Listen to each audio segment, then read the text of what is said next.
Hello everybody and welcome to PrivateEnglishPortal.com. My name is Steve Ford and you've come to Test Preparation 11.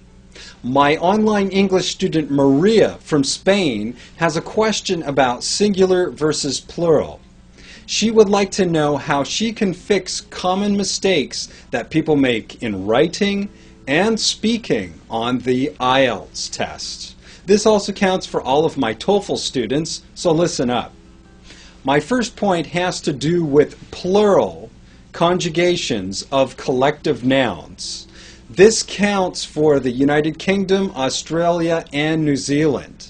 When you take collective nouns such as government, police, and staff, you want to make sure in British English that you use the plural conjugation. That would mean the government are, the police are, the staff are. Contrast that with American English where they would say the government is, the police is, and staff is. So you want to be very careful if you're doing the IELTS test to use those plural conjugations with collective nouns. My second very important piece of advice has to do with plural, irregular, countable nouns. Now, you don't need to know all of the jargon, but you do need to know how to use them. So if we have child, the plural of child is children. Don't say the children is. This is a very common trap to fall into in speaking and in writing. You want to be very careful that you do not say the people is. You want to say the people are, the children are. Those are conjugated just like the subject pronoun they. So be very careful with that. You do have some irregularities in academic English with regard to people. You can say persons, but it takes on a totally different meaning. Persons in this case means individuals. You can also see peoples in a higher level of English. Peoples means different races of people. So once again, they have different meanings, so don't fall into the trap of using persons or peoples in the wrong context. Point number 3 has to do with irregular non-count nouns. Let's take a few examples. Furniture, advice, information. Now in many of your languages, those nouns are countable. But in English, they're not. And students sometimes are pulling their hair out trying to differentiate what is countable and what is non-countable. Now, there's a very easy thing that you can do with those 3 nouns that I mentioned. You can make them all countable by putting a piece.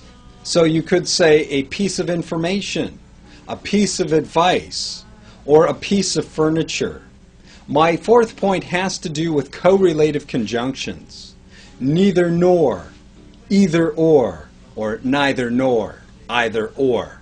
You want to make sure that you are using the subject just before the second part of the correlative conjunction to determine the conjugation of the verb. For example, if you say, neither my son nor my daughter has traveled to the UK yet, you can see that we are taking the conjugation of have, third person singular, because of daughter. It comes just before the second part of the correlative conjunction. Now this also counts if you look at the way that we conjugate it if one of the nouns mentioned is plural. So if you change that to neither my son nor my daughters have visited the UK, then once again we're taking the noun daughters just before the second correlative conjunction, and you want to make sure that it's plural. So that can be your rule of thumb for determining how you should conjugate using neither nor or either or. Now there is another correlative conjunction which uses the collective conjugation of both nouns. Both. So if you say both and, another example of a correlative conjunction, let's take that same example. Both my son and daughter have visited England before. both my son and daughter become they. So we can say that the correlative conjunction both and makes the conjugation plural. Think about that. How are you using the correlative conjunctions in each case with regard to the conjugation? My fifth golden tip to you with regard to singular versus plural has to do with the question which comes up a lot during my online classes. Many times my students want to know how should they conjugate everybody, somebody, someone, everyone, anyone. In all of those cases, you want to conjugate them in the third person singular. Okay, Maria? So I hope that helps you understand a little more singular versus plural.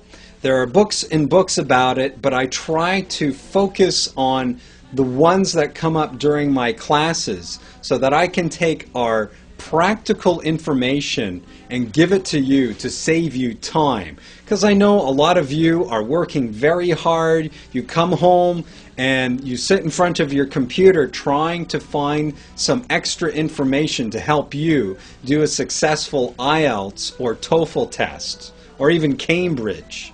So I am very, very certain that these tips will save you time, and you will be able to apply them when you are doing your speaking and writing section. So good luck, and we will see you next time. Bye-bye. Singular versus plural. Be careful how you use it. Singular versus plural. Collective nouns. The government. Ah. The police. Ah. The staff. Ah. The government is, the police is, the staff is.